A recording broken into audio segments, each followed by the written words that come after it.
Si Hesukristo ba ay Diyos?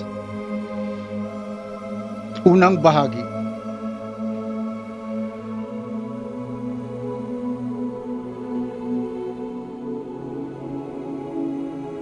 Ang sagot ay pareho lamang, oo at hindi. Depende kung ano ba ang pagkakaintindi mo sa salitang Diyos. Isang PowerPoint video na paghahandog. Ako po si Herschel Bubo Tolentino, na kilala rin bilang si Bala Krishnadas, ay ang inyong tagapagkwento na may paglalarawan. Unang bahagi. Sino si Panginoong Hesukristo?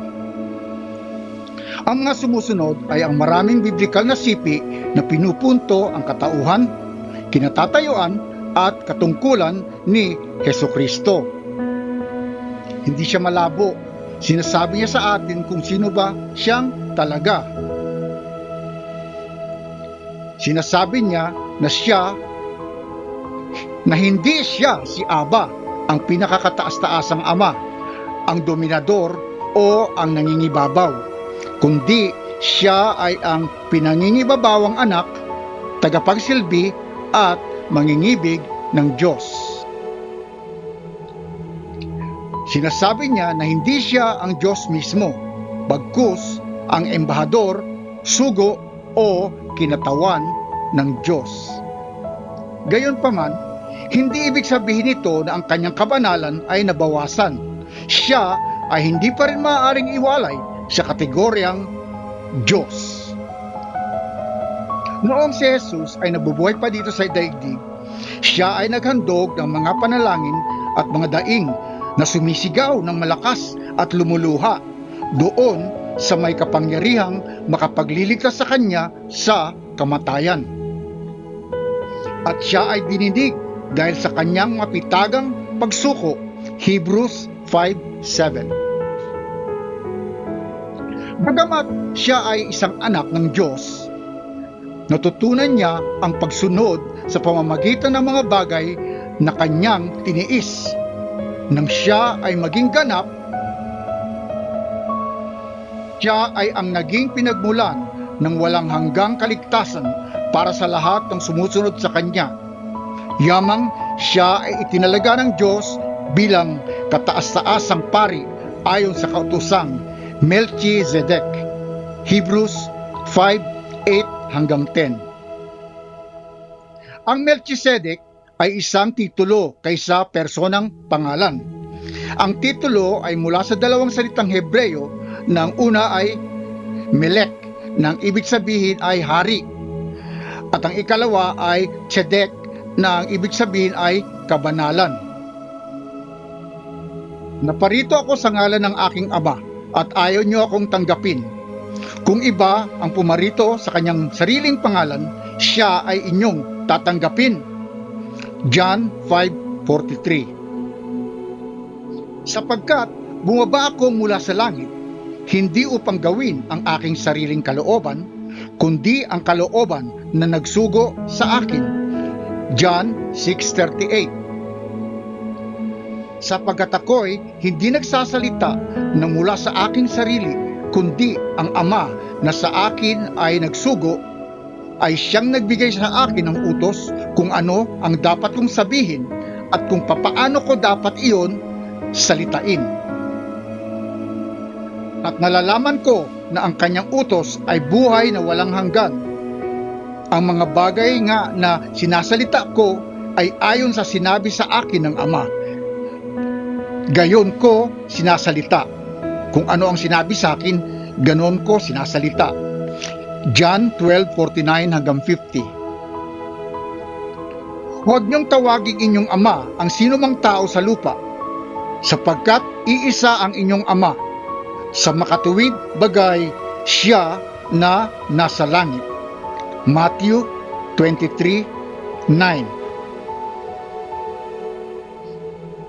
Kung ang Diyos ang inyong Ama, ako ay inyong iibigin, sapagkat ako'y nagmula at nanggaling sa Diyos. Hindi ako naparito sa aking sarili, kundi sinugo niya ako. John 8:42. Nang siya'y papaalis na, may isang lalaking patakbong lumapit kay Jesus.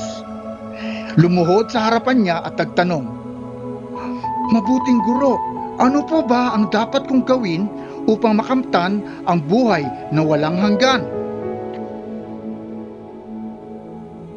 Kung kaya't sinabi sa kanya ni Jesus na, "Bakit mo ako tinatawag na mabuti? Walang mabuti kundi ang Diyos lamang." Mark 10:17. Pagkatapos, si Jesus ay nagtungo sa kanila at sinabi sa mga disipulo na, "Halos ako'y mamatay na sa tindi ng kalungkutan. Manatili kayo rito at samahan niyo ako sa pagpupuyat." Lumayo siyang kaunti, nagpatira pa, siya ay nalalangin. "Ama ko, kung maaari po, ilayo niyo po sa akin ang kopang ito ng paghihirap. Ngunit hindi po ang kalooban ko, kundi ang kalooban niyo ang mangyari." Matthew 26:38 hanggang 39. "Aba, Ama, may pangyayari sa iyo ang lahat ng mga bagay. Ilayo mo sa akin ang sarong ito, gayon may hindi ang ayon sa ibig ko, kundi ang ayon sa ibig mo." Mark 14:36. "Kung iniibig niyo ako, ikagagalak niyo ang pagpunta ko sa Ama, sapagkat higit na dakila ang Ama kaysa sa akin." John 14:28. "Ako ay nanggaling sa Ama at naparito sa sanlibutan. Muling iiwan ko ang sanlibutan at ako'y paroroon sa Ama." John 16:28. Kung kaya't, si Jesus nga, pagkatapos na sila'y mga kausap niya, ay tinanggap sa itaas ng langit at lumuklok sa kanan ng Diyos. Mark 16:19. Sa madaling salita, siya ay umupo sa tabi ng isa pang katauhan. Ituon nyo ang inyong pag-iisip sa mga bagay na nasa langit na kinaroroonan ni Kristo na nakaupo sa kanan ng Diyos. Ang mga bagay na panlangit ang isaisip nyo, hindi ang mga bagay na panlupa. Colossians 3:1 hanggang 2. "Ako at ang Ama ay iisa." John 10:30. Ang siping ito na sinasabi ni Jesus ay ang ginagamit ng tinatawag na mga konserbatibong Kristiyano upang makipagtalo na ang pagiging isa ni Jesus sa Diyos ay nangangahulugang si Jesus mismo ay ang Diyos. Subalit, ang pag-unawa sa bersikulong ito ay nagiging malinaw sa pamamagitan ng isang tunay na Kristiyano. Siya ay isang purong deboto ni Jesus at ng Diyos Ama, isang spiritual na guro na kilala sa buong mundo. Ang kanyang kabanalan, si Jagadguru Chris Butler, Siddha Swarupananda, Paramahamsa.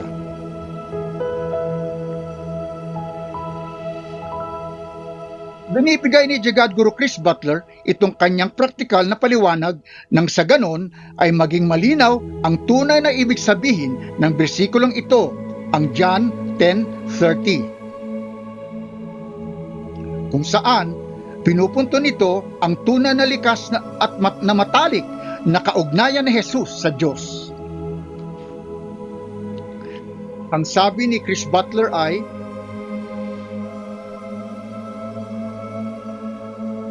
araw-araw dito sa mundo, tayo ay nakakikita ng ganitong pakikipag-isang ugnayan. dalawang magkaibigang naglalaro,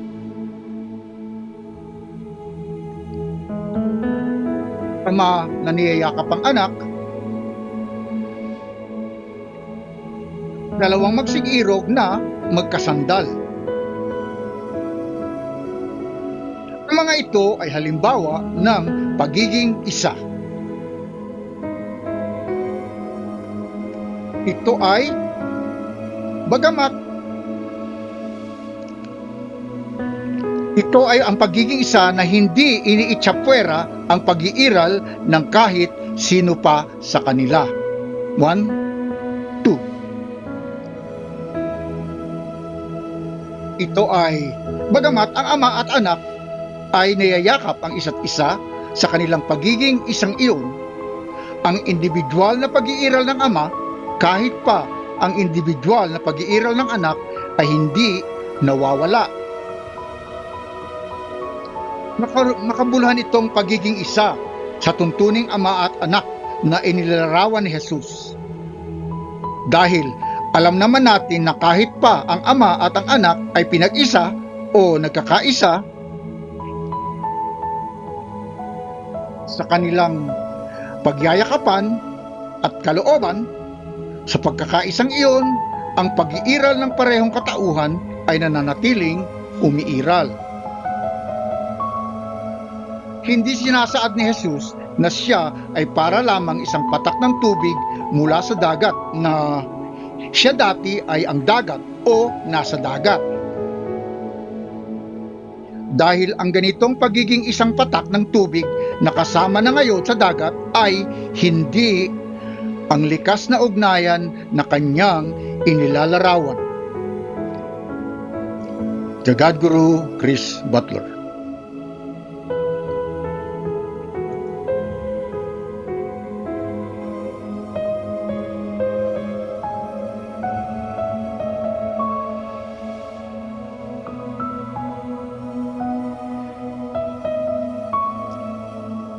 Ama, yaong mga ibinigay mo sa akin ay ibig ko, kung saan man ako naroroon, sila naman ay dumuong kasama ko, upang makita nila ang kaluwalhatian na ibinigay mo sa akin, sapagkat ako'y iyong inibig.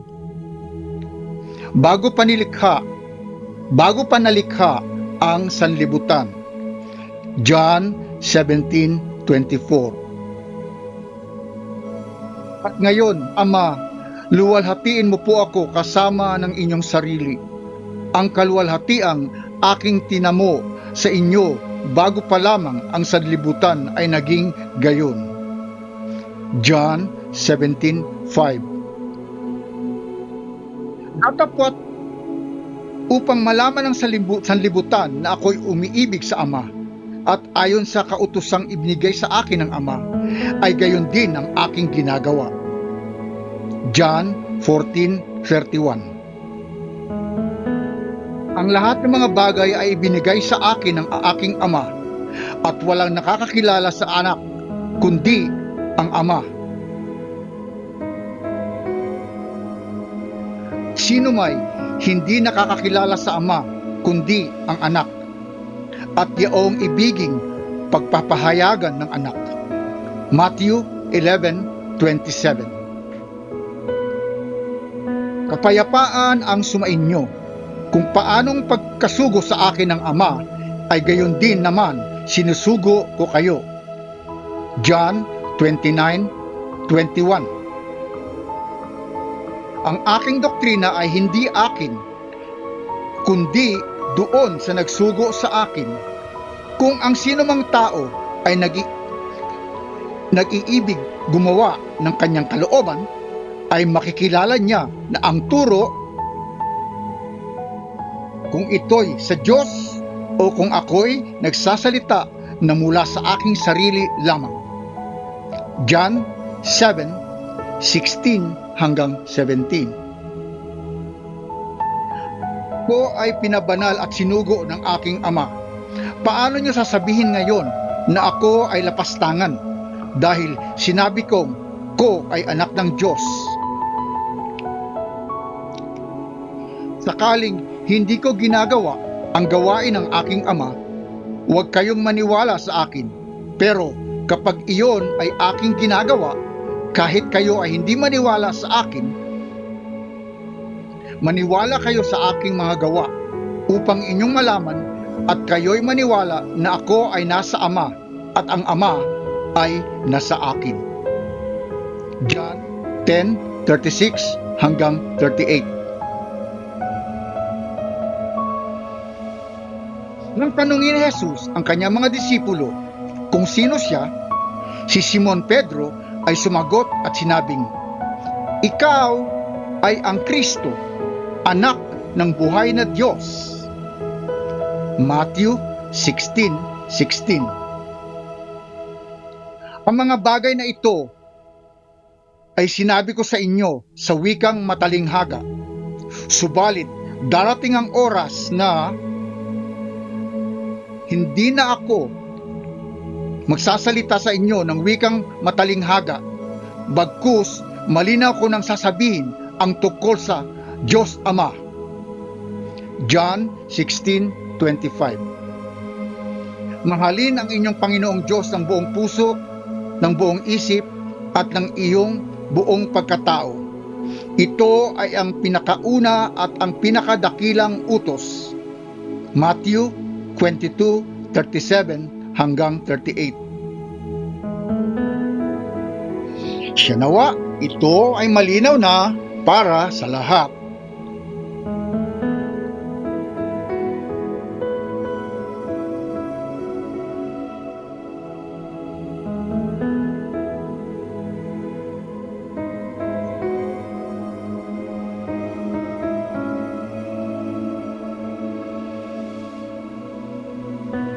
Si Jesus ay ang Diyos Anak, at kahit pa tayong lahat ay mga anak ng Diyos, ito ay ang tunay na pinag-ingatang gustuhin ni Jesus na ating mapagtanto, ma-realize ba? Dahil tayong lahat ay mga anak, pinadala ng Diyos ang esensya ng kanyang anak sa ating mga puso, sumisigaw ng Abba, Ama. Galatians 4:6. Kaya't kung si Jesus ay hindi ang Diyos Ama, sa gayon, sino ang Diyos Ama? Ang bagay na ito ay ating haharapin sa susunod pang mga video. Manatiling nakatutok. Haribol! Marami pong salamat.